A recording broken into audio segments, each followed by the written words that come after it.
маркази матбуоти вазорати корҳои дохилии тоҷикистон хабар дод ки нимаи дуюми рӯзи 8 июл дар роҳҳои ёвон душанбе дар ҳудуди деҳаи гулобии ноҳияи рӯдакӣ ва дар ҳудуди деҳаи кулолӣ дар канори панҷакен ду кӯдак зери чархи мошинҳои роҳгузар монда бар асари ҷароҳатҳои бардоштаашон дар бемористон ҷон бохтанд.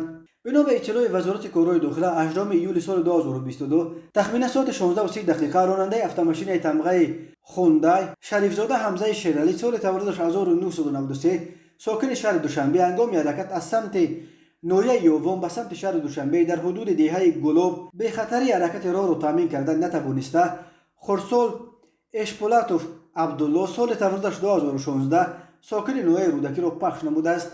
дар натиҷа хурсол эшполатов абдулло ҷароҳати вазни ҷисмонӣ бардошта дар беморхона ба ҳалокат расидааст.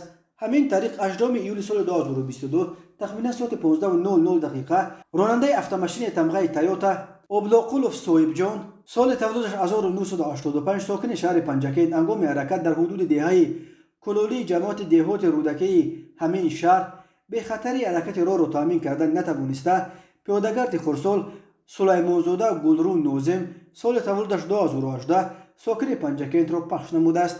дар натиҷа хурсол Сулаймонзода ҷароҳати вазни ҷисмонӣ бардошта дар беморхона ба ҳалокат расидааст.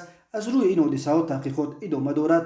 ҳар сол бар асари садамаҳо дар роҳҳои тоҷикистон то 400 нафар ба ҳалокат расида беш аз 1200 тани дигар маъюб мешаванд.